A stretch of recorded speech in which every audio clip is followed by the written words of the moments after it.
And this is the United States of America NSA Jake Sullivan, who's spoken on the India-Canada standoff.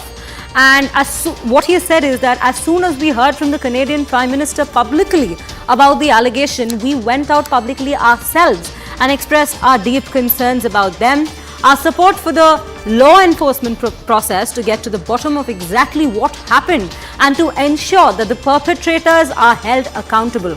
We are in constant contact with our Canadian counterparts. We are consulting with them closely.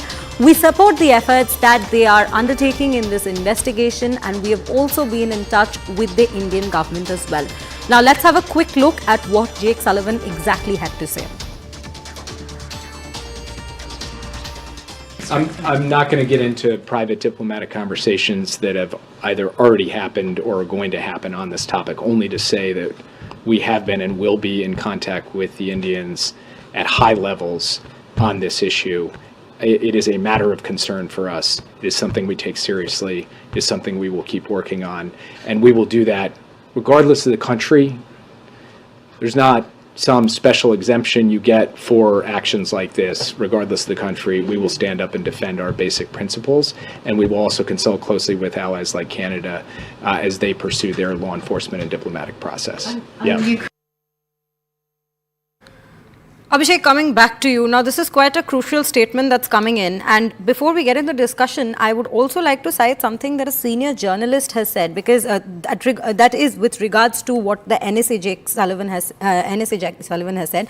Yesterday, Daniel Boardman, who's a senior journalist, Canadian journalist, has also brought in the point of China's involvement and the kind of pressure that might be put on by Chinese counterparts on the Canadian government, that is Trudeau's government.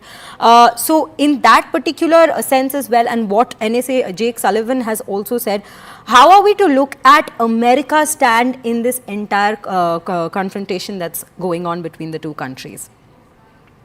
I think the US stand, or for that matter, other Canadian ally like Australia or UK's stand, has been very cautious and very frank and standard when they have said that something, if their ally is saying that this is true, then it is concerning and there should be rule of law, there should be no violation of sovereignty and territorial integrity of any other countries. And that is true if countries follow rule of law, and this is what India's stand has also been. The only thing is that Justin Trudeau has not been able to, give or share the kind of evidences that he has on the basis of which he has been putting those allegations against India. And until those evidences are out in the public domain, or at least they are shared with the government bodies, there cannot be any commentary, any strict action, or any strict direct allegations that will be supported by these countries also. Talking about the aspect that the Trudeau government has not been able to give.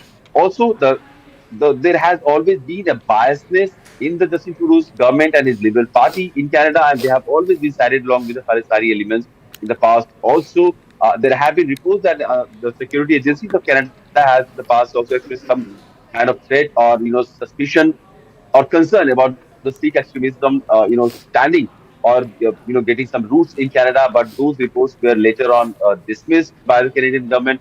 We have also seen the killing of Pakistani nationals in Canada happening. There has not been any investigation that could have led to any substantial probe or anybody being arrested or any charges leveled against Pakistani agencies. There have been clear violation of Canadian so-called sovereignty because of the Chinese involvement, the meddling of Chinese, in internal politics into the Canada. But then Justin Trudeau government has been kind of silent on that, or at least they have not been able to take any action or not, trying to level those massive charges against Chinese government. So, because that does not serve him politically, because the Khalisani elements, he himself believes that probably those 1.2, about 1 million.